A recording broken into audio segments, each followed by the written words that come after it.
उपस्थित अधिकारी वर्ग आणि कार्यकर्ता बंधूंनो, स्वदेशीचा विचार या संदर्भामध्ये आपल्यासमोर काही मुद्दे मांडावेत असं सुचवलं गेलं. त्याप्रमाणे आपल्या सगळ्यांच्या समोर मी मुद्दे मांडण्यासाठी उभा आहे. आपण सगळेजण वेगवेगळ्या पद्धतीनं स्वदेशी जागरण मंचाचं काम करत असतो. महाराष्ट्र संघाचा कार्यकर्ता देखील स्वतःच्या जबाबदारीला अनुसरून काही ना काहीतरी काम करत असतो आणि काम करत असताना कार्यकर्त्यांच्या मनामध्ये विचाराची स्पष्टता येणं, त्याबद्दल आपल्या मनामध्ये स्वतःच्या एक संपूर्णपणे स्पष्ट असं चित्र उभं असणं आणि कुठल्याही पद्धतीनं त्याच्यामध्ये शंका कुशंका किंवा किंतु परंतु नाही असं असणं अतिशय आवश्यक असतं. आणि एकदा हा मनाचा निश्चय झाला, कल्पनेची स्पष्टता आली की मग उपलब्ध साधनं, कालमान, परिस्थिती यानुसार आपण काही ना काहीतरी काम करत असतो. त्यामुळं विचारांची स्पष्टता करून घेणं हे अतिशय महत्त्वाचं आहे. त्यामुळं अनेक वेळेला असं वाटतं की स्वदेशीचा विचार मांडायचा म्हणजे काय मांडायचा, तर साधारणपणे स्वदेशी या विषयाचं क्रियान्वयन आपण गेली अनेक वर्षापासून करतो आणि त्याच्यामध्ये वेगवेगळ्या प्रकारची अभियानं, आंदोलनं आपण करतो आणि त्या अभियानं, आंदोलनाच्या मध्ये शेवटी अनेक वेळेला असं होतं की एक यादी दिली जाते आणि मग त्या यादीमध्ये एक ही वस्तू ही स्वदेशी कंपन्यांनी उत्पादन केलेल्या वस्तूंची आणि एक स्वदेशी नसलेल्या वस्तूंची, अशा पद्धतीची की यादी देण्याचा एक प्रघात आहे. अनेक वेळेला आपण देखील ती दिलेली आहे. आणि मग असं वाटतं की स्वदेशी म्हणजे केवळ ही यादी आहे, म्हणजे हे घ्यायचं म्हणजे स्वदेशी केलं, ते घेतलं नाही म्हणजे स्वदेशी केलं असं वाटत राहतं. तर असं न होता एकूण विचाराची स्पष्टता येण्यासाठी फार महत्त्वाचं आहे. राष्ट्राच्या जीवनामध्ये अनेक टप्पे महत्त्वाचे असतात आणि एखादं राष्ट्र म्हणून जिवंत आहे की नाही असं ज्या वेळेला विचार केला जातो त्यावेळेला ज्या प्रथा, परंपरा, विचार घेऊन त्या राष्ट्राची उभारणी झाली, त्या सिद्धांताच्या आधारावरती तर राष्ट्र पुढे जात आहे की नाही, हा एक फार महत्त्वाचा प्रश्न या निमित्तानं आपल्याला विचारात घेतला पाहिजे. म्हणजे आपल्या सगळ्यांना प्रसिद्ध अशी पंक्ती माहिती आहे कवी मोहम्मद इक्बालांची की युनान मिस्र रोमा सब मिट गए जहाँ से, कुछ बात है कि हस्ती मिटती नहीं हमारी. म्हणजे युनान म्हणजे आजचा ग्रीस, मिस्र म्हणजे आजचा इजिप्त, रोमा म्हणजे आजचं रोमन, म्हणजे रोम त्या अर्थानं आज साम्राज्य नव्हे पण रोम नावाचं शहराचं साम्राज्य. आज देखील पृथ्वीच्या पाठीवरती हे सगळे प्रदेश आढळतात ना, पण तरी देखील ते आज अस्तित्वात नाहीत असं का म्हटलं जातं, कारण जीवनाचा जो विचार घेऊन त्या भूमीमधल्या लोकांनी जीवनाच्या प्रवासाला सुरुवात केली, तो विचार आता तिथल्या भूमीतल्या लोकांना आपला वाटत नाही. त्या विचारांपासून त्यांनी फारकत घेतली आणि आज एका वेगळ्याच पद्धतीनं ते लोक जीवन जगतात. म्हणून कवी असं म्हणतो की ते मिट गए जहाँ से. मिट गए याचा अर्थ ते काही अवशेष झालेले नाही, ते काही खाली गाडले गेलेले नाही. आज देखील तिथं समाज राहतो, जिवंत व्यक्ती राहतात, परंतु एका अर्थानं ते आपल्या परंपरेशी प्रामाणिक नाहीत असं म्हणता येऊ शकतं. तसं आपली परंपरा काय, भगवान रामांनी रावणाचा वध केला आणि मग लंकेच्या सोन्याची महती लक्ष्मणाला देखील पडली असं आपण काही ठिकाणी वाचतो. अपि स्वर्णमयी लंका नमे रोचते लक्ष्मण, जननी जन्मभूमिश्च स्वर्गादपि गरीयसी, असा श्लोक आपण अनेक वेळेला पाठ केला म्हटला. म्हणजे मातृभूमी माझी कशी असेल परंतु ती मला सर्वात प्रिय आहे असं ज्या वेळेला प्रभू रामचंद्रांच्या तोंडचं वचन आपल्याला ऐकतो त्या लक्षात असं येतं की आपल्या मातृभूमीच्याबद्दल प्रेम असणं आणि त्या पद्धतीनं ते आचरणामध्ये व्यक्त होणं ही परंपरा भारतामध्ये नवीन नाही, ती प्राचीन आहे हे आपल्या लक्षात येतं. आणि मग थोडं आपण अर्वाचीन कालाकडे, ऐतिहासिक कालाकडे सरकल्यानंतर ऐतिहासिक कालखंडामध्ये असे उल्लेख वेगवेगळे आढळतात आणि आपण ज्या पवित्र अशा भूमीमध्ये जन्माला आलो, भारतभूमी तर निसंशय पवित्र आहेच, परंतु महाराष्ट्राचं वेगवेगळं स्थान आहे. आपण महाराष्ट्रात जन्माला आलो योगायोगानं, त्या महाराष्ट्रामध्ये आपल्या स्वतःच्या अलौकिक कर्तृत्वानं शिवाजी महाराजांनी स्वराज्य स्थापन केलं. त्या शिवाजी महाराजांनी आग्रह कशाचा धरला, तर त्या शिवाजी महाराजांना त्यावेळचे जे व्यापारी असणारे इंग्रज, डच यांनी त्यांच्यासमोर प्रस्ताव ठेवला होता की तुमची नाणी जी आहेत ना ती जरा ओबडधोड वाटतात, आमच्याकडे ज्या टाकसाळी आहेत त्याच्यामध्ये याच्यापेक्षा सफाईदारपणे चांगली छान अशी व्यवस्थित केलेली नाणी आम्ही तुम्हाला देऊ शकतो. परंतु शिवचरित्र आपण ज्यावेळेला अभ्यासतो त्यावेळेला लक्षात असं येतं की शिवाजी महाराजांनी ते नाकारलं, कारण इथल्या मातीमधल्या लोकांनी ते निर्माण केलेलं नाही. आम्हाला तंत्रज्ञान द्या, त्या तंत्रज्ञानाच्या आधारावरती आमचं आम्ही निर्माण करू असं शिवाजी महाराज सांगतात. याचा अर्थ शिवरायांचं द्रष्टेपण हे काळानंतर टिकून उरलेलं आहे असं आपल्या सगळ्यांच्या लक्षात येतं. असं शिवाजी महाराजांच्या चरित्रातलं देखील आपल्याला वळण बघायला मिळतं. आणि अर्थातच आपण नंतर येतो ते इंग्रजी कालखंडाकडे येतो. ब्रिटिश कालखंडाची अनेक वैशिष्ट्ये आहेत. त्याच्यामधलं एक वैशिष्ट्य असं आहे की ते सुरुवातीला व्यापार करण्याच्या उद्देशानं आलं. आपल्या सगळ्यांनाच माहिती आहे की पहिल्यांदा ईस्ट इंडिया कंपनीचं राज्य या ठिकाणी स्थापन झालं आणि नंतर मग ते इंग्लंडचं राज्य स्थापन झालं हे आपण सगळेजण जाणतो. त्यामुळे व्यापारी करण्यासाठी आलेले म्हणून तर व्यापाराच्या मार्गांनी ते नफा कमवत राहिले. आणि ज्या वेळेला आपल्या देशबांधवांना याची जाणीव होत राहिली की यांच्या व्यापारामागचा हेतू काहीतरी वेगळाच आहे, त्यावेळेला त्याचा स्वाभाविकपणे प्रतिसाद किंवा प्रतिक्रिया देखील या समाजात उठायला लागली. हे आपण इतिहासामध्ये नमूद केलेलं आढळतं. आणि तशा अर्थानं इंग्रजांची राज्यसत्ता भारतामध्ये स्थिर झाली असं म्हणता येतं. असे दोन त्याच्यामधले सण आपण लक्षात घेतले पाहिजेत. एक आहे 1757 ज्या वर्षी प्लासीची लढाई जिंकली, आणि दुसरा आहे 1818 ज्या वेळेला मराठेशाहीचा म्हणजे त्यावेळेच्या पेशवाईचा अस्त झाला. त्यानंतर एकूण इंग्रजांचं रूप लक्षात घेऊन 1849 याच पुण्यामध्ये गोपाळराव देशमुखांनी असं म्हणलं की इंग्रजांची एकूण वर्तणूक पाहता आपण त्यांच्या मालावरती बहिष्कार टाकला पाहिजे. म्हणजे या कल्पनेचा उगम जवळपास 130 वर्ष जुना आहे असं आपल्याला लक्षात येतं. हा पहिला संदर्भ आपल्याला लक्षात येतो. साधारणपणे 1-2 वर्षात त्याच सुमाराला पंजाबमध्ये रामसिंग कुका नावाचे थोर व्यक्ती होऊन गेले. त्यांनी देखील अशाच पद्धतीचं आवाहन केलं आणि ते नुसतं आवाहन करून थांबले नाहीत, तर त्यांनी एक समांतर यंत्रणा देखील उभारण्याचा प्रयत्न केला. त्यांनी स्वतःच्या पद्धतीनं विक्री करण्याची दुकानं, स्वदेशी मालाची दुकानं असतील किंवा अन्य प्रकारच्या ज्या यंत्रणा समाज म्हणून चालण्यासाठी लागतात त्या उभारण्याचा प्रयत्न केला असं देखील वर्णन आपल्याला इतिहासामध्ये बघायला मिळतं. हे पंजाबमधलं बघायला मिळतं. बिहारमध्ये आपण ज्या वेळेला गेलो तर बिहारमधलं जर चित्र आहे तर साधारणपणे 1867च्या सुमाराला तिथले राजनारायण बसू किंवा बोस नावाचे थोर स्वातंत्र्य सैनिक होऊन गेले आणि त्यांनी देखील एक मेळा ज्याच्यामध्ये स्वदेशी वस्तूंची विक्री होईल अशा पद्धतीची एक विक्रीची व्यवस्था त्यांनी उत्पन्न केल्याचा उल्लेख आपल्याला इतिहासामध्ये आढळतो. आणि त्यांच्यापासून प्रेरणा घेऊन नंतर मित्र नावाचे गृहस्थ होते, त्यांनी बंगालमध्ये देखील ही कल्पना राबवल्याचं आपल्याला दिसतं. महाराष्ट्राचा परत एकदा विचार करायचा झाला तर न्यायमूर्ती रानडेंनी देखील अशा पद्धतीचा स्वदेशी वस्तूंच्या वापराचा आग्रह त्यांच्या विचारांमध्ये धरल्याचा आढळतो. आणि मग क्रांतीवीर वासुदेव बळवंत फडके यांनी देखील त्या विचाराला प्रोत्साहन दिल्याचं बघतं. मग ही स्वदेशी वस्तूंच्या वापराचा आग्रहाची जी चळवळ होती ही ठिकाणं जरी आपण बघितली ते महाराष्ट्र आहे, पंजाब आहे, बिहार आहे, त्याच्यानंतर बंगाल आहे, अशा पद्धतीचे उल्लेख बघितल्यानंतर लक्षात असं येतं की एकूण सर्व भारताची ही प्रतिक्रिया होती असं मानण्याला जागा आहे. अशा पद्धतीची एक प्रातिनिधिक उदाहरणं आपल्याला बघायला मिळतात. आणि मग एक महत्त्वाचं वर्ष भारताच्या इतिहासामध्ये स्वातंत्र्य चळवळीमध्ये येतं ते म्हणजे 1905. 1905ला पहिल्यांदा फोडा आणि जोडाचा प्रत्यक्ष आविष्कार आणि ज्याची धग त्या अर्थाने भारतीय समाजाला पहिल्यांदा जाणवली ते म्हणजे त्यावेळच्या बंगालची फाळणी करण्यात आली. आणि त्याच्या विरोधात केवळ बंगालमध्येच नव्हे तर पूर्ण देशभरामध्ये तीव्र असा असंतोष भारतीय समाजामध्ये उत्पन्न झाला.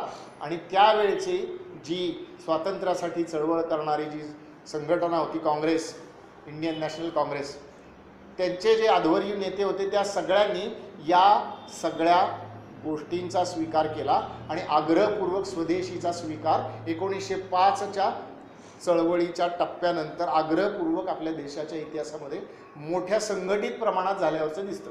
आधीचे प्रयत्न कसे होते की ते एका प्रांतामध्ये झाले, परंतु एकूण अखिल भारतीय स्वरूप किंवा एकूण व्यापक स्वरूप त्याला आलेलं आहे असं दिसत नाही.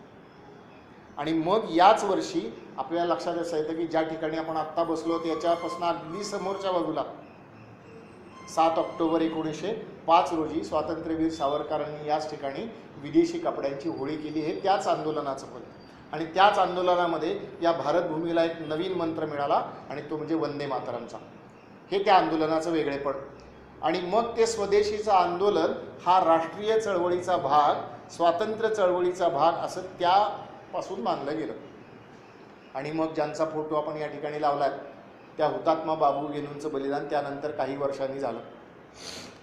इंग्रजी अधिकाऱ्यांना असं वाटलं की प्राणाच्या भयानं हा तरुण आपल्या मोटारीच्या समोरून बाजूला होईल, परंतु असं कुठलंही न करता, प्राणाची पर्वा न देखील करता बाबू गेनूंनी आपल्या प्राणांचं बलिदान दिलं.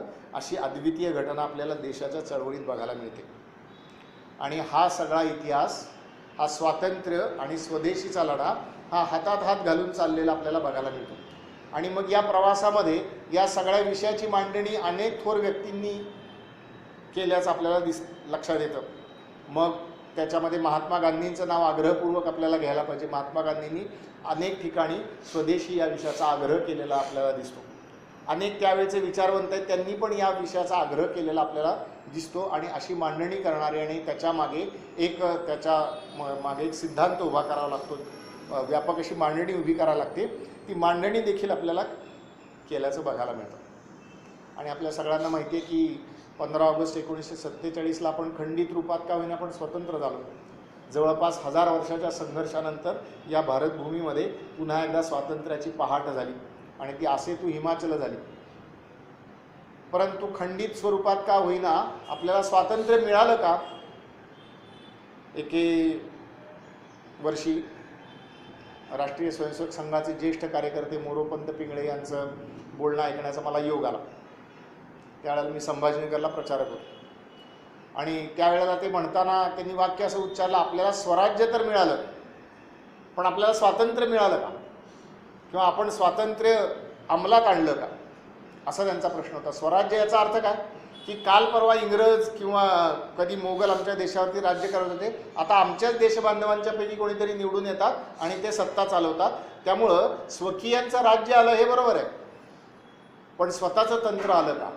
स्वतःचं तंत्र याचा अर्थ निर्देश कशाकडे होतो तर या देशामध्ये जी परंपरा किती वर्षापासून चालू आहे याच्यावरती वादविवाद होतो, पण ती सर्वात जुनी याची मात्र सर्वांनी दखल घेतली किंवा मान्य केलं की या भारतभूमीला सगळ्यात जुना इतिहास आहे. आणि हा सगळ्यात जुना इतिहास नेमका किती वर्षाचा हाच फक्त वादविवादाचा मुद्दा आहे. पण जे आमचे वाडवडील पूर्वज ज्या विचारानं जीवन जगत होते त्या विचाराच्या आधारावरती आज आमच्या सर्व यंत्रणा उभ्या आहेत का? त्या यंत्रणा त्या उद्देशानं काम करतात का? या अर्थानं आपण स्वातंत्र्य मिळवलं का? स्वतःचं तंत्र मिळवलं का? असा तो प्रश्न होता. आणि असा प्रश्न ज्यावेळेला विचारला जातो त्यावेळेला आपल्या मनामध्ये विचारांची मालिका निर्माण होते. आणि मग स्वतंत्र आम्ही आहोत की नाही असा प्रश्न विचारायचं कारण काय? मग अशी अनेक क्षेत्र असतील, एकूण दृष्टिकोन असेल, समाजाकडे बघण्याचा मुळात दृष्टिकोन असेल, त्या दृष्टिकोनाच्या पासून मुद्द्याचा फरक येतो. मग दृष्टिकोनाच्या मुद्द्याचा फरक कसा येतो? कारण मी म्हटलं तसं की 1000 वर्षाच्या गुलामगिरीच्या इतिहासामध्ये राज्यकर्त्यांना काय पाहिजे होतं तर त्यांना सत्ता पाहिजे होती आणि संपत्ती पाहिजे होती. मग त्यांच्या दृष्टीनं इथले असलेले प्रजाजन जे होते ती शोषण करण्यासाठीच अस्तित्वात असलेला एक घटक होता, हा त्यांच्या दृष्टीने होता. आता स्वातंत्र्यानंतर आपण सर्वजण एका देशाचे घटक आहोत आणि एक भूमिका म्हणून कोणीतरी सरकारमध्ये आहेत, कोणीतरी प्रशासनामध्ये आहेत आणि कोणीतरी जनतेमध्ये आहेत. परंतु सर्वांच्या कल्याणासाठी म्हणून ही यंत्रणा वापरली जाते का असा प्रश्न विचारल्यानंतर अनेक वेळेला आपल्याला त्याचं उत्तर हे ठामपणे देता येईलच अशी स्थिती नाही असं आपण सगळेजण जाणतो. हा एक प्रकार झाला. दुसरा प्रकार असा झाला की एकूण जीवनाला आवश्यक जी मूल्य आहेत ती मूल्य बिंबवण्याची व्यवस्था म्हणून आपण जर चर्चा केली तर ती शिक्षण व्यवस्थेची केली. आणि शिक्षण व्यवस्थेच्या बदलांची चर्चा देशामध्ये अनेक वेळेला अनेक पद्धतीनं होते, अनेक महापुरुषांनी केली. परंतु आजच्या शिक्षणामध्ये भारतीयत्व नक्की आहे का असा जर प्रश्न गंभीरपणे विचारला आणि तपशिलात जाऊन जर त्याची चर्चा केली तर लक्षात असं येतं की असं त्याच्यामध्ये आहे असं म्हणायला फारसा वाव नाही. कुठेतरी कळत नकळत आपण शाळेतनं विद्यार्थ्यांच्याकडून प्रतिज्ञा म्हणून घेतो, 15 ऑगस्ट 26 जानेवारीसारखे कार्यक्रम करतो, राष्ट्रगीत म्हणलं जातं. अशा पद्धतीनं जेवढं सांगितलं जातं तेवढं सांगितलं जातं. परंतु या भूमीमध्ये जन्माला आलेल्या व्यक्तींच्याबद्दल पुरेशी माहिती या समाजाला आहे का? आपल्या सगळ्यांना सुधा मूर्तींचं नाव माहिती आहे. सुधा मूर्तींनी अनेक पुस्तकं लिहिली. त्याच्यातलं एक पुस्तकाचं नाव आहे वाईज अँड अदरवाईज.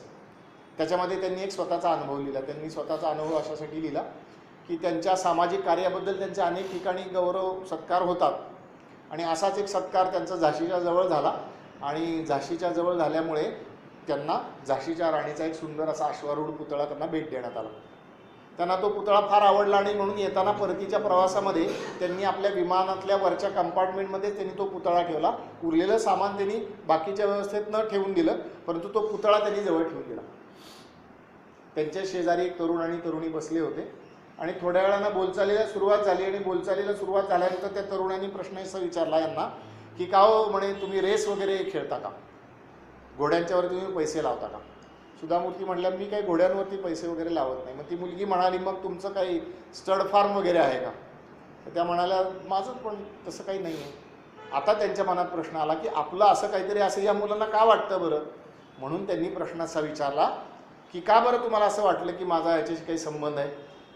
तर त्या मुलांनी असं सांगितलं की नाही का तो जॉकीचा पुतळा जो तुम्ही आणून तिथं ठेवला आहे सारखं तुमचं तिकडं लक्ष जात आहे त्यावरनं असं वाटलं की तुमचा घोड्यांच्या रेशी संबंध. आता प्रसंग ऐकल्यानंतर मनामध्ये जरी गंमत वाटत असली तरी पुढचा प्रश्न मात्र गंभीर आहे. तो पुढचा प्रश्न गंभीर असा आहे की ज्या देशाच्या स्वातंत्र्यासाठी झाशीच्या राणी लक्ष्मीबाईंसारख्या अनेक वीर स्त्री आणि पुरुषांनी आपलं जीवनाचं बलिदान दिलं, सर्वस्वाचा होम केला, त्यांच्या आयुष्याची बोटभर तरी एक ओळभर तरी माहिती आमच्या युवा पिढीला आहे का? आणि मग हे देण्याचं काम कुणाचं नक्की? तर ते जर आमच्या शिक्षण संस्थेचं असेल तर आमच्या शिक्षण संस्थेतून निर्माण झालेल्या व्यक्तींच्यामध्ये ही भावना येते का? हा प्रसंग एका बाजूला. दुसऱ्या बाजूला अजून एक प्रसंग. डॉक्टर वीना श्रीखंडे नावाचे एक जुन्या पिढीतले सर्जन आहे. खूप पुष्कळ वय असेल, मला माहिती नाही त्यांचं आता किती वय वगैरे, पण त्यांच्या आत्मचरित्राचं नाव आहे आणि दोन हात. ते शल्यचिकित्सक आहेत. त्यामुळं शस्त्रक्रिया करण्यासाठी आवश्यक सगळ्यात महत्त्वाचं साधन म्हणजे स्वतःचे हात आणि त्यातलं कौशल्य, म्हणून त्यांनी आणि दोन हात असंच त्यांच्या आत्मचरित्राचं नाव. त्याच्यामध्ये ते प्रश्न विचारतात. आता प्रश्न कोण विचारत आहेत? तर डॉक्टर वीना श्रीखंडे विचारत आहेत की जे राष्ट्रीय आंतरराष्ट्रीय पातळीवरती तज्ज्ञ आहेत. डॉक्टरचा उल्लेख मी मुद्दाम अशासाठी करतो की गेल्या अनेक वर्षामध्ये या देशामध्ये हुशार असलेले लोक साधारणपणे काय होतात तर ते डॉक्टर होतात. सगळ्यात जास्त गुण ज्यांना मिळतात ते साधारणपणे डॉक्टर होतात, असं या देशातला एक वहिवाटीचा मुद्दा आहे. म्हणजे आमच्या शिक्षण व्यवस्थेत सर्वाधिक गुणवत्ता असलेल्या त्याच्यातून निर्माण झालेल्या एका व्यक्तीचं मत आपण विचारात घेतोय. ही पार्श्वभूमी आपण लक्षात घेऊयात. आणि ते प्रश्न असं म्हणतात की आपल्या आजच्या शिक्षणाने विद्यार्थ्यांना माहिती देता येईल, कदाचित त्यांच्यापर्यंत ज्ञान देखील पोहोचवता येईल, त्यांच्या हातामध्ये काही कौशल्य देखील विकसित करता येतील, परंतु आपल्या बांधवांच्या बद्दलची असणारी सहवेदना, त्यांच्याबद्दल असणारी आपुलकी, कळकळ, समाजाप्रती असलेली आपली बांधिलकी, या गुणांचे मात्र त्यांच्यामध्ये निर्मिती होईल किंवा ते गुण वाढीस लागतील, असं मात्र दुर्दैवानं आपल्या आजच्या शिक्षण व्यवस्थेत नाही. आपण विचार असं करूया की हजारो वर्षांपासून या देशामध्ये जी शिक्षण व्यवस्था चालत आली त्या शिक्षण व्यवस्थेमध्ये समाजाप्रती बांधिलकी आहे, हा मुद्दा आहे की नाही हो?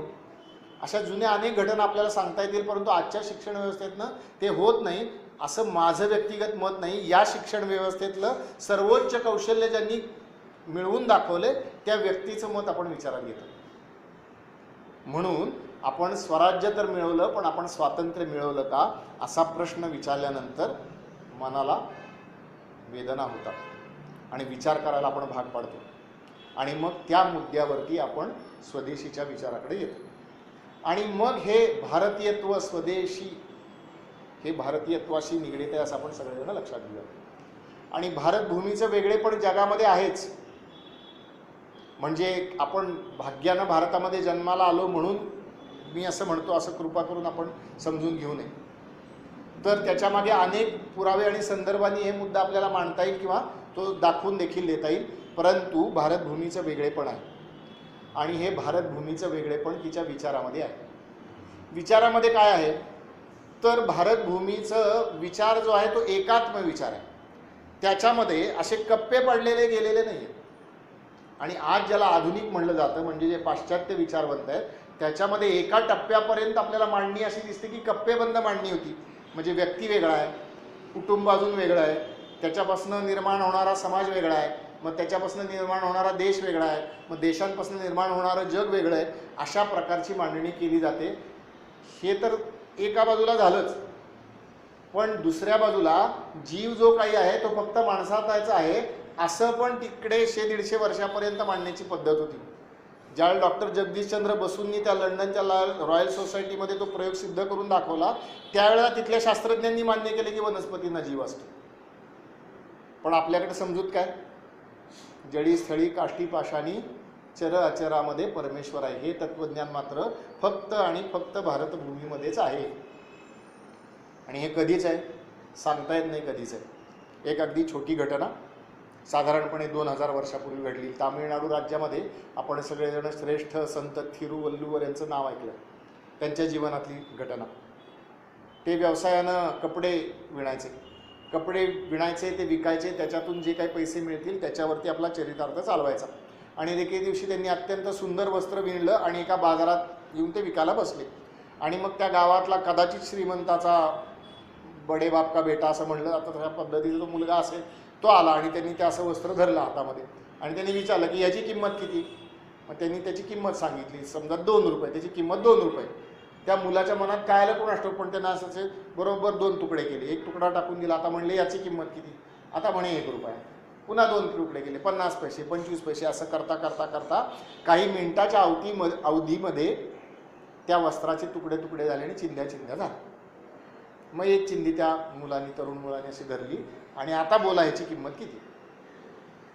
थिरुवल्लुवर म्हणाले की वस्त्र हे अंगावरती लेण्यासाठी असतं, लज्जारक्षण करण्यासाठी असतं. हे काम ही चिंधी पूर्ण करू शकत नाही, त्यामुळे तिचं मूल्य आता 0. हा सगळा प्रसंग घडत असताना ते संत होते स्थितप्रज्ञतेने शांत राहिले. आणि त्या तरुणाला देखील जाणीव आली की आपण काहीतरी चुकीचं करून बसलो.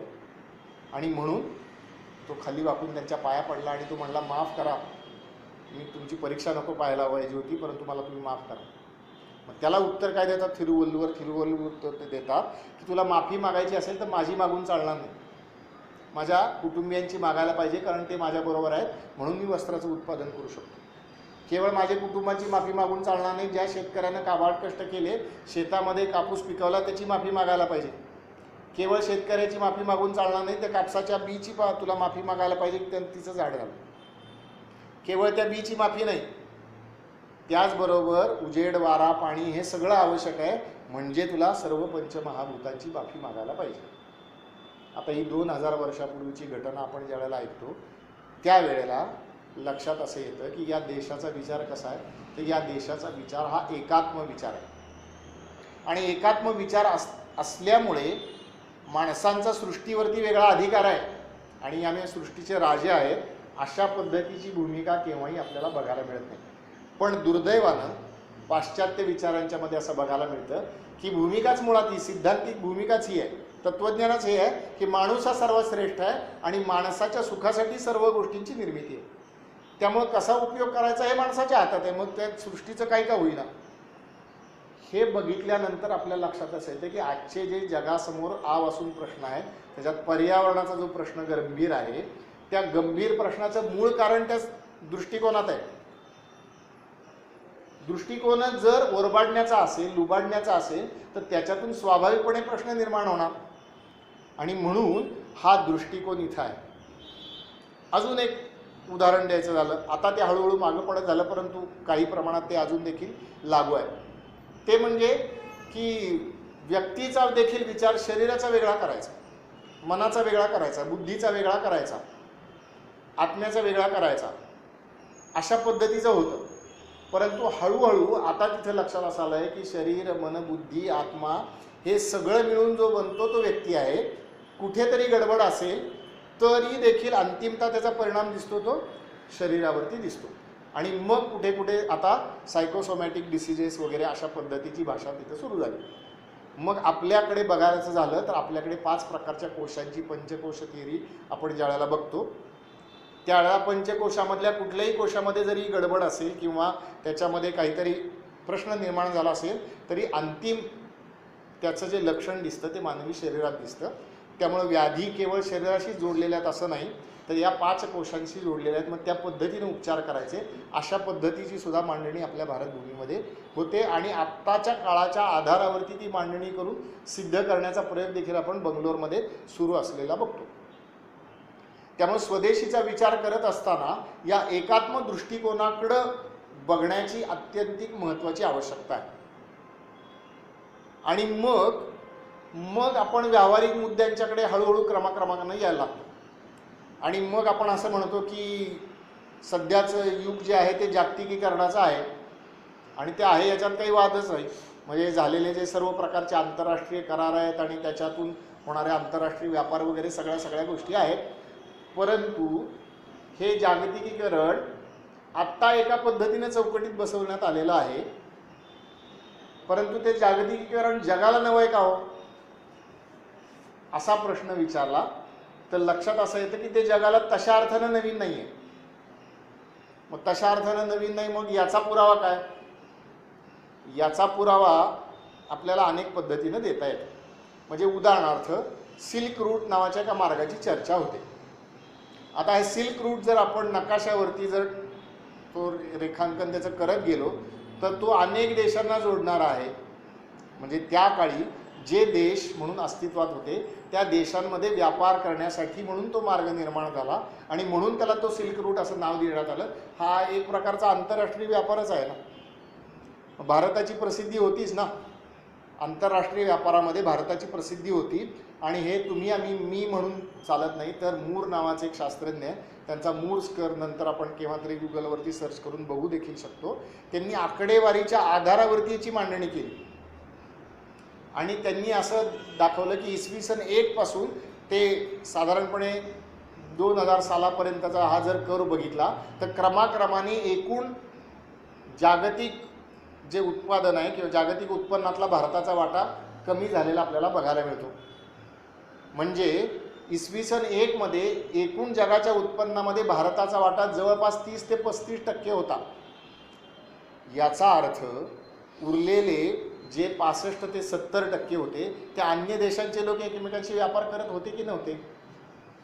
पण भारत आमच्यावरती दबाव आणतो, भारत आणि त्याला सोयीच्या अटी लागलेल्या आहेत, अशा प्रकारचा उल्लेख आपल्याला कुठेही इतिहासामध्ये आढळत नाही. आपण हे लक्षात घेतलं पाहिजे. आणि मग साधारणपणे आपण 16व्या शतकामध्ये ज्या सुमाराला मोगलांची सत्ता संपत इंग्रजांच्याकडे हस्तांतर होते अशा या संधी कालाकडे येतो. त्या टप्प्यावरती भारताचा एकूण वाटा जगाच्या उत्पन्नात किती आहे, तर तो त्या टप्प्यावरती जवळपास 20%च्या आत बाहेर आहे. आणि 1947 साली जेमतेम 2-3% आहे. म्हणजे ही आकडेवारी कोण देत आहे? ही आकडेवारी कोणी भारतीय देत नाही. ही आकडेवारी मूर नावाचे एक भारतीय नसलेले अर्थशास्त्रज्ञ देतात. याच्यावरून त्याचं आपल्याला महत्त्व लक्षात घेतलं पाहिजे. जाता जाता एक वेगळा मुद्दा, आकडेवारीच्या आधारावरती भारताचं शोषण झालेलं आहे हे ज्या भारतीयांनी सप्रमाण सिद्ध करून दाखवलं आणि योगायोगानं त्यांनी लंडनमध्ये ते सिद्ध करून दाखवलं, असे 3 टप्प्यावरचे भारतीय आहेत. त्याच्यामधले पहिले माझ्या माहितीप्रमाणे दादाभाई नौरोजी आहेत. इंग्लंडच्या संसदेमध्ये त्यांनी आकडेवारीविषयी हे भाषण केलं. दुसरे आहेत डॉक्टर बाबासाहेब आंबेडकर. लंडनमध्ये शिकत असताना त्यांचा प्रबोधनाचा विषयच हा होता, प्रॉब्लेम ऑफ रुपी. आणि तिसरे म्हणजे काँग्रेसचे खासदार असणारे शशी थरूर. त्यांचं साधारणपणे 2-3 वर्षापूर्वीचं भाषण हे तिथं झालेलं आहे. आणि आकडेवारीच्या आधारावरती त्यांनी ते तिसरे सिद्ध करून दाखवले. त्यामुळे हे कशासाठी होतं, हे का होतं? आज भारतीय म्हणून आपण विचार करतो, आपण अमुक एका देशाबद्दल तक्रार करतो, हा भाग सोडून द्या. परंतु जगामधल्या अन्य देशांच्या भूमिकांच्यामध्ये हा मुद्दा येतो का की अमुक आमचं शोषण करतात. तर शोषण का होतं?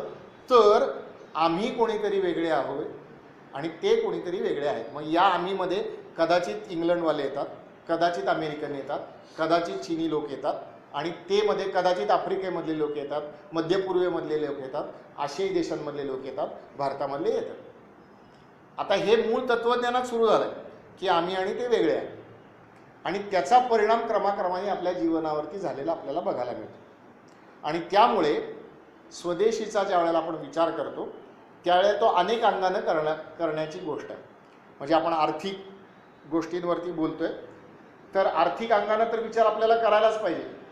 आणि मग आर्थिक अंगानं विचार करत असताना अनेक मुद्द्यांचा आपल्याला बारकाईने थोडा विचार करायला लागल्यानंतर लक्षात काय येतं की काही मुद्द्यांची चर्चा होते की भांडवलाची गुंतवणूक होते, भांडवलाची आवश्यकता आहे, ते भांडवल पाहिजे आणि मग त्या पद्धतीनं केलं पाहिजे वगैरे वगैरे, अशा पद्धतीनं विचार केला जातो.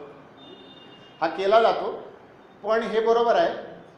परंतु त्याचा जर आपण दीर्घकालीन अभ्यास केला तर नक्की त्या भांडवलाचं पुढे झालं काय, त्या भांडवलाच्या आधारावरती खरंच काय झालं, हा एक मुद्दा आकडेवारीच्या आधारावरती विचार करण्यासारखा आहे. आणि साधारणपणे गेल्या 3 वर्षातली जर आकडेवारी आपण लक्षात घेतली तर आकडेवारी ती आपल्याला विचार करायला भाग पाडणारी आहे. एकूण भारताचं असणारी निर्यात आणि भारताची असणारी आयात याच्यामध्ये झपाट्यानं अंतर पडतं आहे आणि ते वाढत चाललं आहे. असे गेले 3 वर्षाची आकडेवारी जुनी काढली तर अजून आपल्याला तपशिलामध्ये जाता येईल. साधारणपणे 3 वर्षापूर्वीची आकडेवारी आम्हाला असं सांगते की आयात आणि निर्यातामध्ये जे अंतर आहे ते साधारणपणे 62 अब्ज डॉलरचं आहे. 2 वर्षापूर्वीची हीच आकडेवारी जवळपास 82 अब्ज डॉलरपर्यंत गेली आहे. आणि आत्ता जे 31 मार्च 2019ला आर्थिक वर्ष संपलं त्याच्यातली आकडेवारी ही जवळपास 95 अब्ज डॉलर इतकी आहे. आता इतकी जर मोठी आकडेवारी असेल तर याचा अर्थ काहीतरी गडबड होते. आणि मग पुन्हा त्याच्यामध्ये जर आपण थोडं तपशिलात शिरायचं म्हटलं तर लक्षात असं येते की 2 साधारणपणे मोठे भाग केले गेले त्याच्यामध्ये. एक केलं उत्पादन आणि दुसरं केलं सेवा क्षेत्र. तर दोन्हीकडचं चित्र एकदम भिन्न आहे. उत्पादनाच्या क्षेत्रामध्ये आपल्याला जबरदस्त तोटा होतोय आणि सेवा क्षेत्रामध्ये आपल्याला चांगल्यापैकी नफा होतोय, पण या दोन्हीचा अंतिम परिणाम आपल्याला तोटाच होतोय. त्यामुळं आत्ता काय दिसतंय, आत्ता दिसतंय असं की भारतीय लोक जे आहेत ते सेवा क्षेत्रामध्ये आघाडीवर आहेत, पण उत्पन्नाच्या आधारावरती ते आघाडीवरती नाही. आता मग याचा मुद्दा जर पुन्हा जोडायचा झाला तर तो शिक्षण व्यवस्थेशी जोडला गेला पाहिजे. आपल्या देशातलं शिक्षण असं आहे का की जे विद्यार्थ्यांच्या चौकस बुद्धीला प्रोत्साहन देईल, त्यांना वेगवेगळ्या पद्धतीनं प्रोत्साहित करेल आणि तुम्ही नवनवीन प्रकाराने विचार करा, नवनवीन संशोधन तुम्ही करा, मूलभूत शास्त्रातलं करा आणि मग त्याचं उपयोजित तंत्रज्ञान तयार होतं, अशा पद्धतीचं संशोधन या देशामध्ये वाढीला लागेल. अशा पद्धतीची आमच्या शैक्षणिक संस्थांची गुणवत्ता, धोरण आणि त्यांचा प्रत्यक्ष अनुभव आहे का, असा प्रश्न विचारल्यानंतर मग आपल्याला निराशा येते. आणि म्हणून मुद्दा जोडायचा तो आपलं तंत्र निर्माण करण्याशी जोडायचा. त्याच्यामुळे अशा पद्धतीने तोटा होत असताना या भांडवलाचा आपण विचार करायला पाहिजे. आकडेवारीमध्ये मग शिरल्यानंतर भांडवल ज्या वर्षी गुंतवलं गेलं आणि तिथून पुढचे किती वर्ष गुंतवल्यानंतर किती त्याचा परतावा मिळाला याचा पण गुणोत्तर आपल्याला केव्हा तरी काढलं पाहिजे. नमुन्यादाखल काही अशा कंपन्यांचा देखील सर्वेक्षण केलं पाहिजे आणि ते सर्वेक्षण मांडल्यानंतर आपल्याला लक्षात येईल की खरं चित्र काय आहे. त्यामुळे एक भांडवल गुंतवलं जातं, हा एक भाग झाला. दुसरा आहे तंत्रज्ञान. मग तंत्रज्ञान मुळात शिक्षणाशी जोडलं तर शिक्षण जर बळकट केलं तर क्रमाक्रमानं या देशामध्ये नवीन तंत्रज्ञान विकसित होईल ना. आणि मग याचा पुरावा आपण 10 दिवसापूर्वी बघितला ना. काय पुरावा आपण बघितला तर जे अग्नी बाणांसाठी किंवा अंतराळ क्षेत्रासाठी आवश्यक असणारं क्रायोजेनिक इंजिनचं तंत्रज्ञान ज्यावेळेला आम्हाला 1998 नाकारलं त्यावेळेला आपल्या देशातल्या शास्त्रज्ञांनी केलं काय, आपल्या देशातल्या शास्त्रज्ञांनी वेगळ्या प्रकारचं तंत्रज्ञान उत्पन्न केलं आणि पूर्णपणे भारतीय पद्धतीचं चांद्रयान आपण चंद्रापर्यंत पाठवलं ना. मग तंत्रज्ञानाच्या आधारावरती जर इस्रो प्रगती करू शकते तर उर्वरित भारतीयांच्यामध्ये बुद्धीची कमतरता आहे का हो? तर निश्चितपणे बुद्धीची कमतरता नाही आहे. त्यामुळं तंत्रज्ञान आपल्याकडे येतं, परंतु तंत्रज्ञानात सुद्धा जर बारकावा गेला आणि आपण जर अन्य देशांमध्ये जर प्रवासाला गेलो तर लक्षात असं येतं की आपल्याकडे तंत्रज्ञान येतं ते साधारणपणे काही वर्षांपूर्वीचं तंत्रज्ञान इकडे येतं. तिकडे 10-15 वर्षापूर्वीपर्यंत ज्या गोष्टी चालत होत्या त्या क्रमाक्रमाने इकडे येतात. अशा पद्धतीने विचार होतो. आणि मग अजून एका पद्धतीनं विचार होतो आणि त्या पद्धतीचा विचार हा पुन्हा त्यांच्या एकूण भूमिकेशी जोडलेला गेलेला आहे. तो म्हणजे विचार म्हणजे काय, इथले देशातले लोक म्हणजे कोण आहेत, तर या देशातले लोक म्हणजे आमचे ग्राहक आहेत. आता याला पुरावा काय, तर याला पुरावा ज्या वेळेला बंदीपूर्वी कोक नावाची कंपनी भारतात होती, म्हणजे ही गोष्ट ज्या वेळेला जॉर्ज फर्नांडिस आपले मंत्री होते आणि त्यांना हकललं वगैरे, त्याच्या थोडीशी आधीची गोष्ट मी सांग. त्यावेळेला कोकनी भारतामध्ये गुंतवणूक करायची ठरवली आणि कोकनी भारतामध्ये आपलं विक्री करायची सुरुवात केली. त्यावेळेला एक मुलाखत त्यांची घेण्यात आली, त्यांचे जे कोणी अधिकारी होते, आणि त्याच्यात त्यांना प्रश्न असा विचारला की मग तुम्हाला या क्षेत्रामध्ये स्पर्धा कोणाशी वाटते. तर साधारणपणे आपल्याला अपेक्षित उत्तर काय, तर आपल्या देशामध्ये वेगवेगळ्या प्रकारची सरबतं होतात, वेगवेगळ्या फळांचे रस काढले जातात, किंवा स्थानिक कंपन्या काही ना काही पेय निर्माण करत असतील, त्यावेळेला त्यांच्याशी आमची स्पर्धा आहे असं ते म्हणत असतील. परंतु कोक कंपनीचा अधिकारी असं म्हणतो, ऑन द रेकॉर्ड म्हणतो की आमची स्पर्धा आहे ते पिण्याच्या पाण्याशी आहे. याचा अर्थ की माणसाला तहान लागली की आठवलं काय पाहिजे, प्यायचं पाणी नाही, त्याला कोक आठवलं पाहिजे. आता हा मुळात दृष्टिकोनाचा मुद्दा आहे. आणि असा दृष्टिकोन असणाऱ्या कंपन्या ज्या वेळेला येतात त्या तंत्रज्ञानाची भांडवलाची गुंतवणूक करण्यासाठी येतात असं मानणं म्हणजे अगदीच बोळसटपणा ठरेल. एवढं बोळसट आपण राहायचं आहे का, निर्णय केव्हा तरी भारताला करावा लागेल. त्यामुळं अशा पद्धतीचे मुद्दे या तंत्रज्ञानाच्या आधारावरती आपण विचारात घेतले पाहिजे. आता हे तंत्रज्ञान जसं आहे एका बाजूला, तसं स्वदेशीचा विचार करताना दैनंदिन जीवनाशी निगडीत असलेल्या आणखीन काही छोट्या छोट्या गोष्टी आहेत. म्हणजे उदाहरणार्थ की भारतीय भाषांच्या समोर आज संकट कोणाचं उभं आहे, तर इंग्रजीचं संकट उभं आहे. आणि हे सर्व भारतीय भाषांचं आहे. बोलीभाषा तर सोडूनच द्या, मी प्रमाण भाषा म्हणतोय की जे आपल्या राज्यघटनेमध्ये प्रमाण भाषा म्हणून मान्य केल्या अशा सर्व प्रमाण भाषांच्या समोर हे संकट उभं आहे आणि ते इंग्रजी भाषेचं संकट उभं आहे. आता हे इंग्रजी भाषेचं संकट का उभं आहे, कारण मराठी माणसालाच विश्वास नाही आमच्या ज्ञानेश्वरांवर. माझा मराठाची बोलू कौतुके परी अमृतातेही पैजा जिंके, हे संत ज्ञानेश्वर म्हणाले. याच्यावर विश्वास जगाचा राहू दे, मराठी माणसाचाच नाही आहे. मराठी माणसालाच असं वाटतं की मराठी शाळेत शिकलो ना तर आयुष्यामध्ये प्रगती होणार नाही. हा मूळ मुद्दा आहे. इथे आपल्या नाळेपासून आपण तुटतो. आणि किती तुटतो, तर भाषेपासून तुटणं, भाषा हे केवळ संपर्काचं साधन आहे असं मानू नये. भाषा एक संचित एका पिढीकडून दुसऱ्या पिढीकडे देण्याचं देखील साधन आहे. दोन उदाहरणं मी देतो, वेगवेगळ्या पद्धतीची, पण दोन उदाहरणं मी देतो. हल्ली दुर्दैवानं एखाद्या व्यक्तीचा मृत्यू झाला की पटकन आपण काय टाईप करतो, RIP असं टाईप करतो, रेस्ट इन पीसचा शॉर्ट फॉर्म. तेवढं पण लिहायला आपल्याकडे वेळ नसतो. आपल्याकडे म्हणजे माझ्याकडे पण, मी असं बोर्ड, आपल्याकडे वेळ नसतो, RIP लिहितो. पण जे जे धर्म पंथ संप्रदाय भारतामध्ये जन्माला आले त्या सर्व धर्म पंथ संप्रदाय याच्यामध्ये पुनर्जन्माची कल्पना आहे. हा जन्म अखेरचा असं कोणी सांगितलं नाही. रेस्ट इन पीसचा अर्थ हा त्या कल्पनेशी जोडला गेलेला आहे. किती सहजपणे लोक हे करतात. मग भाषेपासून तुटलो याचा अर्थ आम्ही आमच्या विचारापासून देखील तुटलो, आमच्या वाडवडिलांच्या संचितापासून देखील तुटलो असं लक्षात येतं. आणि मग पुन्हा छत्रपती शिवरायांचं उदाहरण. छत्रपती शिवरायांनी ज्यावेळेला राज्यकारभार बघायला सुरुवात केली त्यावेळेला राज्यकर्त्यांची फारसी भाषा ही राजभाषा होती. छत्रपती शिवरायांनी राज्य व्यवहार कोश सिद्ध केला आणि आग्रहपूर्वक मराठी भाषेमध्ये शब्द रूढ केले, चित्र पालटून दाखवलं. आज बोली भाषेमध्ये सहज इंग्रजी भाषेतले शब्द येतात. अशा पद्धतीची स्थिती आहे. दुसऱ्या बाजूला स्वाक्षरी ही रोमन लिपीतच केली पाहिजे असा कुठला नियम किंवा कायदा आहे का? तरी देखील माझा एक मित्र आहे, त्या मित्राला एका राष्ट्रीयकृत बँकेमध्ये भांडावं लागलं की माझी सही देवनागरी लिपीत आहे, कुठल्या नियमाखाली मी ती करू शकत नाही, तुम्ही मला नियम दाखवा, मग मी सही रोमन स्क्रिप्टमध्ये करतो. असा कुठलाही नियम बँकिंगच्या सेक्टरमध्ये नाही. शेवटी त्यांना मान्य करावं लागलं. का? सहजपणे स्वाक्षरी आम्ही देवनागरी लिपीमध्ये करू शकत नाही. महाराष्ट्रात देवनागरी लिपी चालते, अन्य प्रांतामध्ये अन्य ज्या लिपी चालत असेल त्या लिपीमध्ये का मी स्वाक्षरी करू नये? साधी गोष्ट व्यवहाराची आहे. त्यामुळं भाषेपासून तुटलो तर संचितापासून देखील तुटलो, असं अनेक उदाहरणं आपल्याला आढळतात. हा भाषेचा मुद्दा झाला. त्याचबरोबर वेशभूषेचा देखील मुद्दा येतो. स्वामी विवेकानंदांच्या जीवनामधला एक छोटासा प्रसंग. स्वामी विवेकानंद एका मित्राला भेटायला गेले, कुठेतरी नोकरी करत असेल त्यावेळेला, आणि संध्याकाळच्या वेळेला घरी भेटायला गेले.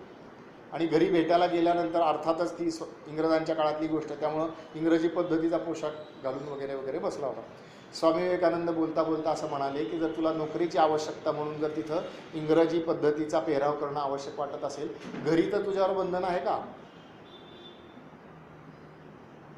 आमच्या सणावाराला आम्ही आवर्जून भारतीय पद्धतीचे वेश परिधान करू शकतो का? आवर्जून आमच्या घरामधल्या पुढच्या पिढीला आम्ही सांगू शकतो का की आपल्या भारतीय पद्धतीचे वेगवेगळे पेहराव, केवळ महाराष्ट्रातलाच असं नव्हे, भारतीय पद्धतीचा कोणताही पोशाख आम्ही सणावाराच्या निमित्ताने आपण आग्रहपूर्वक घालू शकतो का? आपण विचार करायला. साधारणपणे 8-9 वर्षापूर्वी आमच्या महाविद्यालयामध्ये एक इथल्या राजदूतांचं भाषण झालं. युरोपियन देशांपैकी एका देशाचे ते राजदूत होते आणि ते आमच्याकडे आले भाषणासाठी म्हणून आले. तर त्याच्यात त्यांनी सांगितलं की त्यांच्या देशातलं जे सगळ्यात जुनं विद्यापीठ आहे हे साधारणपणे 550-600 वर्ष जुनं विद्यापीठ आहे. पण त्यांच्या सगळ्या दिनदर्शिकेमध्ये एक दिनांक असा आहे की त्या दिनांकाला, त्या दिवशी कुलगुरूंपासून ते विद्यार्थ्यापर्यंत सर्वजण त्यांचा जो काही पारंपरिक पोशाख आहे त्या पोशाखातच लोक येतात आणि एक ठराविक अंतर त्यांची शोभायात्रा असते. ज्यांना आपण आधुनिक पुढारलेले असं म्हणतो, त्यांच्यामध्ये या युरोपियन देशांची गणना होते. त्या एका देशातलं मी उदाहरण सांगितलं. जर आवर्जून सणासमारंभाला ते लोक त्यांच्या वाडवडिलांचा पोशाख घालत असतील तर आपण आपल्या वाडवडिलांचा पोशाख सणावाराला तरी का घालू नये? शक्य तितक्या वेळेला तरी का घालू नये? असा विचार देखील आपण वेशभूषेच्या बाबतीत करू शकतो. हा एक मुद्दा. त्याचबरोबर विचार करत असताना आपण कळत नकळत संस्कृतीमधल्या काही गोष्टी, मूलभूत गोष्टींवरतीच आपण टाच आणतो, अशा होत नाहीत का? आपण लक्षात घेतलं पाहिजे.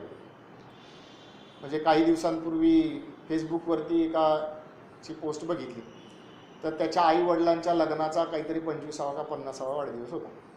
आता याचा अर्थ त्याचे आईवडील साधारण 60+ वगैरे असतील, पण त्यांच्या लग्नाच्या वाढदिवसाला काय केलं पाहिजे? तर केकच कापला पाहिजे. बरं, मी असं म्हणतो की समजा केक कापला तर काय म्हणलं पाहिजे? तर हॅपी बर्थडे टू यू असंच म्हणलं पाहिजे का? केक कापून आम्ही जीवे चरदशतम आपण म्हणू शकतो का? एखादं मराठी चांगलं गीत आपण रचून ते म्हणू शकतो का? जर आपल्याला असंच करायचं आहे तर ते भारतानुकूल करून त्याच्यामध्ये भारतीय परंपरा दिसेल अशा पद्धतीचे काही आचार विचार जोडतोय का? आणि एक वेगळा मुद्दा जो माझ्या नजरेस येतो, कारण मी महाविद्यालयामध्ये शिकवतो, आपल्या कदाचित नजरेत येतो का नाही मला माहिती नाही, परंतु हल्ली वाढदिवस साजरा करण्याची जो आचार विभाग आहे, त्या जी काय आचाराची पद्धत आहे त्याच्यामध्ये काय आहे, केक हा खाण्यासाठी नसून एक सौंदर्य प्रसाधन म्हणून तो सगळ्या तोंडावरती फासला पाहिजे. म्हणजे याचा अर्थ आमच्या वाडवडिलांनी आम्हाला शिकवलं अन्न हे पूर्ण ब्रह्म आहे. अन्य वेळेला शेतकरी आत्महत्येच्या वेळेला कदाचित ही तरुण मुलं एकमेकांना पाठवत असतील संदेश, अन्नाचा एक कण वाया घालून येऊ नका. परंतु वाढदिवस साजरे करताना ते करतात म्हणजे काय करतात?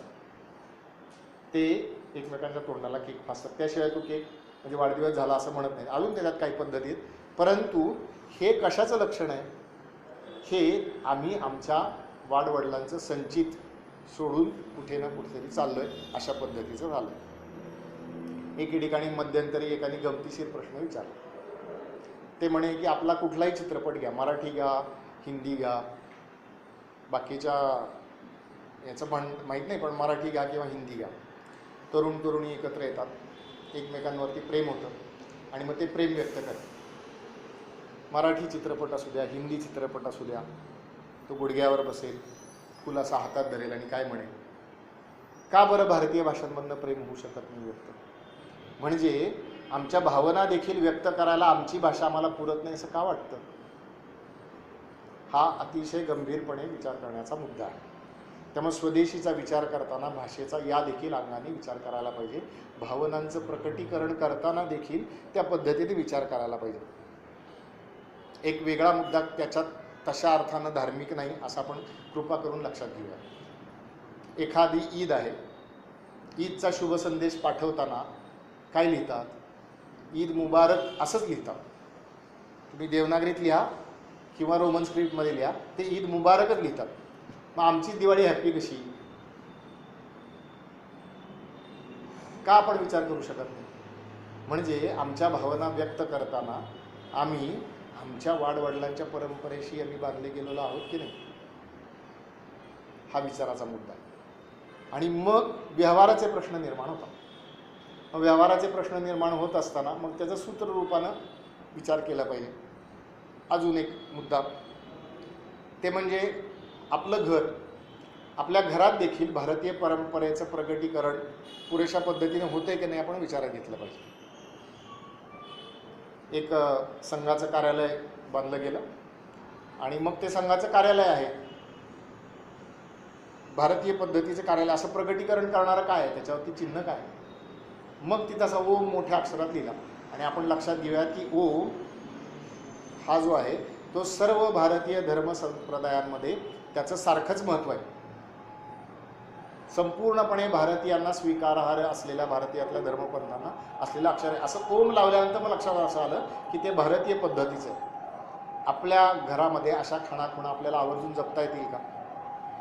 आता आपण छोट्या छोट्या सदनिकांच्यामध्ये राहतो, तिथं दारासमोर तुळशी वृंदावन वगैरे वगैरे असं करणं आता शक्य नाही व्यावहारिक दृष्टीने, आपण लक्षात घेऊयात. पण अनेक जण आपल्या गच्चीमध्ये वेगवेगळ्या प्रकारची झाडं लावतात. त्याच्यामध्ये आवर्जून नसेल तर या पद्धतीचे वृक्ष असू शकतात का? आपण विचार करू शकतो. अशा पद्धतीच्या खुणा. मग काही ठिकाणी रांगोळीच्या ठिकाणी स्वस्तिक असलेल्या रांगोळ्या मिळतात. तशा पद्धती चिकटले रोज गृहिणीनं, नोकरी करणाऱ्या गृहिणीनं रांगोळीच काढली पाहिजे आणि मग तिनं वगैरे वगैरे अशा पद्धतीची मांडणी मी करत नाही आहे. कारण तिला पण तिची स्वतःची नोकरी व्यवसाय सगळा सांभाळून हे करायचं आहे. पण अशा पद्धतीचा काही पर्याय आपण त्याला निवडू शकतो का? अशा प्रकारचं प्रगटीकरण आमच्या भवनामध्ये म्हणजे आमच्या घरामध्ये देखील होतं आहे का नाही, याच्याकडे आपण थोडं बारकाईने लक्ष दिलं पाहिजे. अन्यथा मग डोळे मिटून जर आपल्याला नेलं एखाद्या ठिकाणी, मग ते घर नक्की इंग्लंडमधलं आहे, अमेरिकेतलं आहे का भारतातलं आहे, हे डोळे उघडल्यावर तरी सांगता आलं पाहिजे. हे भारतातलं घर आहे असं सांगता आलं पाहिजे. अशा काही खाणाखुणा निश्चित करून ते आपण अगदी ठळकपणे प्रदर्शित होतील असं आपल्याला बघायला पाहिजे. अशा पद्धतीने देखील आपण विचार करू शकतो. आणि मग व्यवहाराच्या गोष्टींच्याकडे ज्या वेळेला आपण येतो त्यावेळेला व्यवहाराच्या गोष्टीच्याकडे सूत्ररूपानं विचार केला पाहिजे. मनानं देशी, सवयीनं स्वदेशी, नाईलाजानं विदेशी, असं केलं पाहिजे. म्हणजे मनात विचार येताना देशाबद्दलचा अभिमान तो प्रकट होऊन त्या पद्धतीनं विचार येणं हा एक भाग आहे. सवयीनं आग्रहपूर्वक मागणी केली पाहिजे. अनेक वेळेला याच्यावरती वादविवाद चर्चा होतात, परंतु जगामधल्या काही देशांमधली काही मोजकी का होईना पण अशी उदाहरणं देता येतात की आम्ही का घेतो अमुक अमुक एक वस्तू, कारण त्याची गुणवत्ता चांगली असते. मग ही गुणवत्ता वाढेल याच्यासाठी संबंधितांनी प्रयत्न केला पाहिजे, नवीन संशोधन झालं पाहिजे, त्याप्रमाणे उद्योगांची उभारणी झाली पाहिजे. हे जसं आहे तसं जोपर्यंत ते होत नाही तोपर्यंत मनाला मुरड घालण्याचं आम्ही शिक्षण देऊ शकणार आहोत का एक भारतीय समाज म्हणून? आणि जगामध्ये ही उदाहरणं अगदीच दुर्मिळ आहेत असं मानायचं कारण नाही. आपण अनेक वेळेला जपानचं उदाहरण ऐकतो. जपानी लोकांनी अगदी हिरिरीनं आपल्या स्वदेशीचा पुरस्कार केल्याचं आपल्याला बघायला मिळतं. आणि म्हणून तंत्रज्ञानाच्या क्षेत्रामध्ये एक वेगळ्या प्रकारची प्रगती जपाननं केलेली आपल्याला बघायला मिळते. आणि त्याचा आग्रह स्थानिक समाजाची साथ देखील आहे. कदाचित उद्योजक प्रयत्न करतील, कदाचित शिक्षण व्यवस्थामधनं शिक्षण दिलं जाईल, परंतु एका मर्यादेपर्यंत त्याला पुरेसा मोठा पाठिंबा देखील समाजानं दिला तर हे होऊ शकतं. अशी उदाहरणं जगामध्ये अगदीच दुर्मिळ आहेत असं नाही. त्याच्यामध्ये भारताचंही उदाहरण का असू नये? जरूर ते असलं पाहिजे. याच्यासाठी देखील आपण प्रयत्न करू शकतो. त्यामुळं मनानं देशी, सवयीनं स्वदेशी, नाईलाजानं विदेशी. म्हणजे मग एखादं औषध जर विदेशातच निर्माण होतं आहे, मग ते तुम्ही देणारच नाही का? त्या माणसाला तसंच मरू देणार का? वगैरे वगैरे. तर आपल्या सगळ्यांना माहिती आहे की आधी पोटोबा आणि मग विठोबा असं जसं आहे तसंच माणूस जगला तर पुढचं धर्म, न्याय, नीती, परंपरा, समाज वगैरे वगैरे हे नंतर आहे. त्यामुळे प्राधान्य सर्वोच्च जे ते जीवनाला हे आपण सगळेजण जाणतोच. त्यामुळे त्या ठिकाणी असा वाद करण्याची आवश्यकता नाही, परंतु त्याला समर्थ असे पर्याय आपण निर्माण करू शकतो का, हा विचार मात्र कालसुसंगत पद्धतीनं केला पाहिजे. आणि मग या मुद्द्यावरती आपण आकडेवारीच्या आधारावरती ज्या वेळेला तपशिलात जाऊ त्यावेळेला लक्षात असं येतं की हे पद्धतशीरपणे चाललेलं आहे. नमुन्यादाखल एकच फक्त उदाहरण मी देतो, आणि हे उदाहरण गेल्या वर्षी लोकसभेमध्ये जी माहिती म्हणजे संसदेमध्ये जी माहिती दिली त्या उदाहरणामध्ये आहे. फोलिक ॲसिड मिळतं बाजारात. फोलिक ॲसिड काही वर्षांपूर्वी एकदम अत्यंत स्वस्त दरामध्ये चीनमधून उपलब्ध झालं, आणि मग स्वाभाविकच परिणाम काय झाला, भारतातल्या फोलिक ॲसिड कंपन्या ज्या होत्या त्या बंद पडल्या. चीनची त्याच्यावरती मक्तेदारी निर्माण झाली, आणि मग 1.5-2 वर्षातच त्याचे भाव 1200 पटीनं वाढले. ही संसदेत सादर केलेली आकडेवारी आहे. मग आपण जे म्हणतो आहोत की व्यापाराचा जो विचार आहे तो ठीक आहे, सगळ्या गोष्टी आपण उत्पादन करू शकणार नाही, काही दिलं पाहिजे काही घेतलं पाहिजे, पण त्या देण्या घेण्यामध्ये थोडी कमी जास्त असलं तर चालेल. देणं घेणं याच्यामधला फरक किती, तफावत किती, हा एकदा भारतीय समाज म्हणून आपण करण्याचा निर्णय.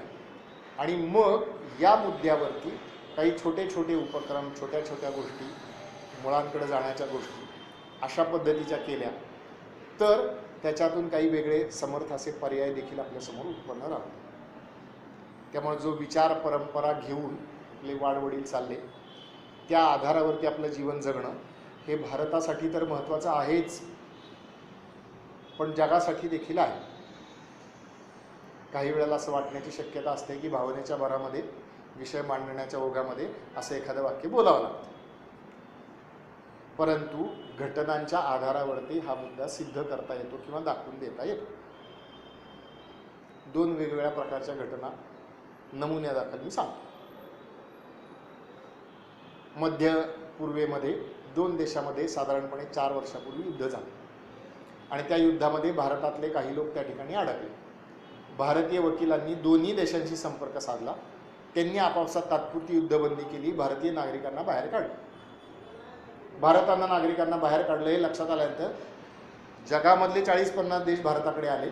त्यांनी सांगितलं की आमच्या पण नागरिकांना बाहेर काढा. मग आता काय करायचं, मग या दोन्ही देशांशी संवाद साधण्यात आला. एक अघोषित अशी युद्धबंदी ठराविक एका दिवसाच्या वेळात लागू करण्यात आली. तेवढ्याच वेळामध्ये विमानांची उड्डाणं घेण्यात आली, आणि त्याच्यातून अनेक देशांच्या नागरिकांना बाहेर काढण्यात आलं. भांडणारे कोण, मध्य पूर्वेतले देश. अडकलेले लोक जगातल्या देशांचे. सुटका कोणी केली, भारताने केली. ही एक घटना. काही दिवसापूर्वीच पुण्यामधले एक डॉक्टर आहेत, ते आपल्या सरकारच्या योजनेमधून एका रशियाचं विभाजन होऊन जे राष्ट्र एक निर्माण झालं त्या राष्ट्रामध्ये ते आयुर्वेदाच्या प्रसारासाठी म्हणून त्या ठिकाणी गेले. त्यांनी मला असं सांगितलं, मागच्या महिन्यात त्यांची भेट झाली एका कार्यक्रमात, ते मला असं म्हणाले की तिथल्या संसदेने जानेवारी 2019मध्ये आयुर्वेदाला स्वतंत्र उपचार पद्धती म्हणून मान्यता देण्यासंदर्भातला कायदा संसदेत आणण्याचं ठरवलेलं होतं. आता हे शुभ लक्षण आहे. आयुर्वेद, योग, भाषा, संस्कृत, एकूण विचार, परंपरा या आधारावरती भारतभूमी पुन्हा एकदा विश्वगुरूचं स्थान स्वीकारण्यासाठी सिद्ध झालेली आहे. आपण सगळेजणांनी प्रयत्न करूयात, आणि खटपटीनं आपण स्वतःच्या जीवनामध्ये तर हे आणूयाच, परंतु मोठ्या प्रमाणामध्ये आपण हे सगळ्या आपल्या देशबांधवांच्या जीवनामध्ये देखील आणूया. दिसू लागला जवळी मंगल, देशाचा वैभव काल, उत्साहाने एकत्वाच्या मार्गावर करता चाल, दिसू लागला जवळी मंगल, देशाचा वैभव काल. धन्यवाद.